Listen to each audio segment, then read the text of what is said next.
Hey everybody, welcome to the first road test that we have for you here at Cycle News for 2021. I hope you had a nice break over Christmas holidays, maybe got to reset, new year, new optimism, all that sort of stuff. Hasn't really changed a lot in the last couple of weeks, but hey, we're in 2021, let's get into it. Today we've got a really cool bike. Now this is a bike I've been dying to ride for the second I saw it. This is the MV Agusta Superveloce 800. Now this has been one of those really talked about bikes now for quite some time because MV has finally started to probably get its stuff together, get all its ducks in a row as it were, with Timur Sardarov, who's now running the show over in Italy, the Russian. So he's doing a really good job. MV's really firing now. They're getting some cool things out. They're getting a lot of really cool super limited edition thingies. Probably too many, if I'm honest. There's so many limited edition bikes now, they almost stop becoming special. But anyway, so the Superveloce 800 is basically an F3 800 Supersport bike in drag, in dress up, really. Under the fairing, beautiful fairing, we'll talk about that in a minute. Under the fairing you get basically the same chassis, same suspension, same engine, 798cc inline 3, pumps out about 148 horsepower claimed, and it pumps out about 68 pounds-feet of torque. Now the electronics involved, you get 4 riding modes. You get sport, race, rain, and you also get a custom map that you have to use. To get the custom map going, you actually have to use your laptop, which is a little bit annoying. I would like to have been able to do it all through the dash. You get traction control, ABS, cruise control, so a lot of good things. It's pretty expensive, $20,998 for the Superveloce 800. So that's significantly more expensive than even the base models that you get for superbikes these days. Like your R1, you're going to be about $3,000 cheaper. ZX10 or ZX10 is going to be about another $500 to $800 cheaper. Suzuki GSX-R 1000 cheaper still, but it's not really fair to compare it in that kind of a limelight, because those bikes are very specialized. They're super bikes. They're basically race bikes for the road.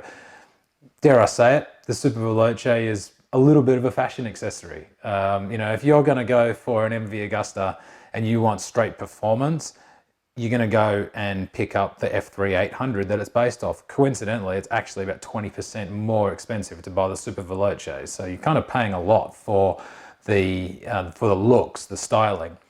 On that note, I think the styling is absolutely beautiful. I'm very lucky at Cycle News. I get to ride a lot of bikes. And let me tell you, I cannot remember the last time I got so many looks and so many people going, what is that thing? Like, it blows people away. And I would sit down in the garage with a beer and just sit there and just check it out. Like, it's beautifully optioned. You've got the gorgeous 3 exhausts that come out the side on the right-hand side. You've got that gold frame. You've got the sort of does absolutely nothing but looks really cool tank strap, the big tank strap that comes over back in the day when guys like Giacomo Agostini, which this bike is a bit of a tribute to, when he was racing, those tanks were held on by leather straps. Thankfully we've moved on a little bit since then. The screen is basically useless unless you're Danny Pedrosa's height. The thing, you have to be able to tuck down real low. I mean, I'm 6'1", so for me it just looks all right. But having said that, as people will know from many of my other videos, is that I'm always pretty critical of screens. And that screen, because it is so low, it sort of hits you right here, the chest. So it's not bad, actually. It's pretty comfortable, dare I say it, for road cruising and things like that. When you're really hauling for it and you want to tuck in, if you're a bit taller like me, it becomes a problem. Now, time was back in the day when MV Agustas had really junky throttle responses. This isn't the case anymore. You've got the ride-by-wire system, which is really well mapped. MV Agusta's done a really good job. They've had a long time to get this right as well, with various F3s and stuff like that, to get that throttle nice and smooth.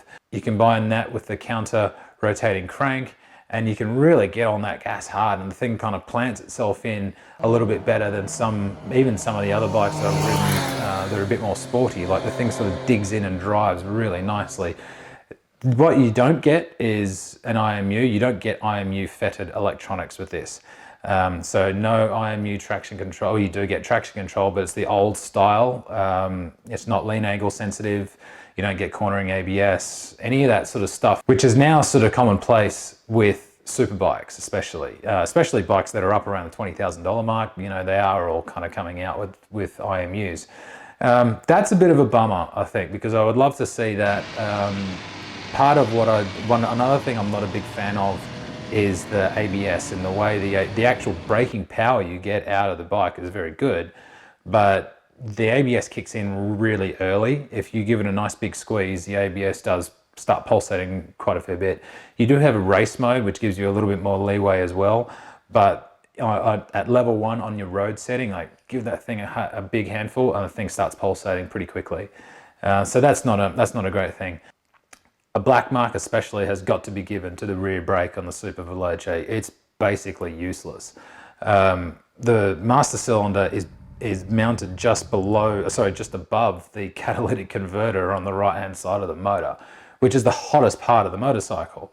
So if you have been riding for less than 5 minutes and that's all you're going to ride, it'll be all right.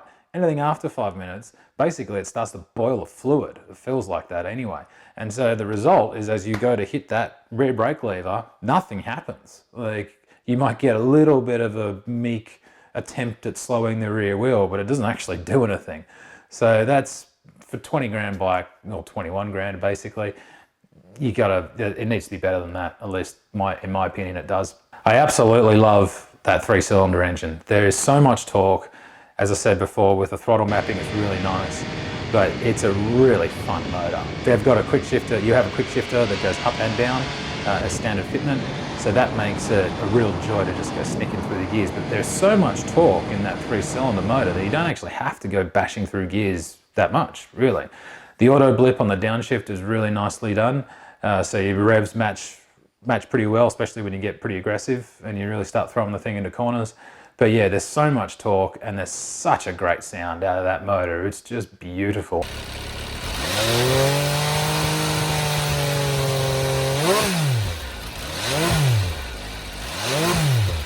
And the best thing about it is MV has managed to make this bike so that it sounds good, it looks good, but it's not too loud. And I'm very thankful for that, because I think it looks great. And I actually you can actually get some, you can get this aftermarket system that's provided by MV Agusta that has 2 pipes going out of one side and 1 pipe going out the other side. I actually like the standard system better. I think it looks better and it sounds really cool. So, you know, happy days in that regard. Styling wise, I just think it's beautiful. I absolutely love the thing. You know, as I was saying, I could go into the garage and just look at it.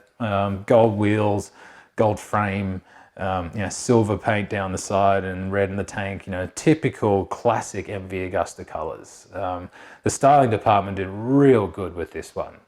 It's a really pretty bike. Even down to like the tail, you know, tailpiece looks a bit like, I got to admit, I didn't come up with this analogy. I've got to give that up to Michael Neves at MCN, a colleague of mine in the UK. He was saying the bike looks a bit like Casey Stoner's Desmo Zadici, and he's bang on. It really does look like that from sort of 10, 12 years ago when Stoner was winning on the Ducati. It really does look like that. Actually, there he is right there on that very bike. You're not going to take passengers on the thing, let's be honest. I mean, if you did, they're going to be pretty brave. The seat itself is tiny. And on that note, the rider's seat and the way it envelopes you in the bike, it doesn't really like hanging off. Like, you don't put your knee right out and hang right off the thing like you would on a typical modern style motorcycle. The way the tank envelopes your knees and that little seat sort of dictates you to sit more upright, not upright, but more in the bike. If you look at the classic photos of the 60s, it almost sort of wills you to ride a little bit like that, knees in on the balls of your feet and just cruise through the corners nicely. And when you sort of ride like that, the fluidity of that chassis is really lovely. When the speeds are up, the thing's beautiful. It's a lovely bike to ride. When the speeds are slower and you're going through towns, cities, things like that, you want to make sure you're on some smooth roads because you will get bit of a hit from the shock. It's not, and from the front too, for that matter. The fork at low speed doesn't have a terribly smooth action to it. Like, it has quite a harsh kind of high compression damping circuit. Really, it's sort of like that big first hit. It's not smooth. It's fine when you've got the speed up and you're going over corrugations and all that kind of stuff, just general road things. But if you hit sharp edge bumps, you're going to get a real hit from front and rear. That's just kind of, it's a bit of a trait with MV Agustas, really. They have had this for a very, very long time. You know, they've obviously been commercial partners with Marzocchi for quite some time, and it feels that's a bit of a sort of a trait you get out of those Marzocchi forks. They're not as smooth as maybe those guys that dress their forks and shock in gold. We all know who they are. But yeah, that could be a bit better. Bit of tuning, a bit of time spent with it. You could probably iron out a fair bit of it. But yeah, I would like it to have been a little bit better in standard form.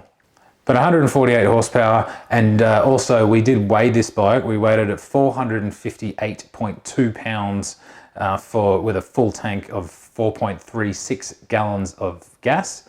So it's not super light, but it's far from overweight. Like it carries its weight really, really nicely. Like, it's nice and planted in corners, super easy to maneuver around. You know, it's a very nicely made motorcycle. Yeah, I gotta say, I love it. Like, I really enjoy it. I could certainly envision having one, but I'd probably have to have 4 other bikes just to sort of complement the style. It is a fashion accessory, but that's all good. You know, it will serve its own market. It will serve its own piece. It's not going to win any performance shootouts against things like super sport bikes or anything like that. But then again, it's its own little unique animal, and that's part of the reason why I think I like it so much. But anyway, guys, if you like this video, please give us a thumbs up. Leave your comments below, and yeah, we'll get back to you as soon as possible. We're going to start cranking them out once again. So thanks for watching, guys, and I'll see you soon. Cheers.